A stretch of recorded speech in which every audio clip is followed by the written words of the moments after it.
నూతన సంవత్సర శుభాకాంక్షలు మరియు కొత్త ప్రారంభం కోసం ప్రార్థిద్దాం.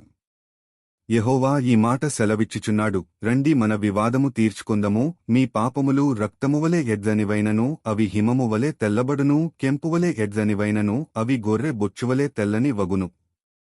దయగల దేవుడా, మీరు మా పట్ల చాలా దయతో, పవిత్రత, ఆనందం మరియు శాంతితో జీవించమని మమ్మల్ని పిలిచారు.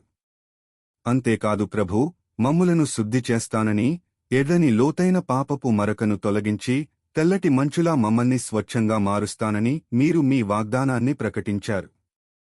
ఈ నూతన సంవత్సరం 2025లో నాకు, నా కుటుంబానికి, నా కమ్యూనిటీకి మరియు నా దేశానికి ఆశీర్వాదకరముగా ఉండేటట్లు ఒక నూతన జీవితాన్ని ప్రారంభించేట్లు నన్ను నూతనపరిచి మీ సమృద్ధి ఆశీర్వాదములతో నింపమని ప్రార్థిస్తున్నాము. ప్రభూ, నీ దయతో మా ప్రార్థన వినండి. ఆమెన్.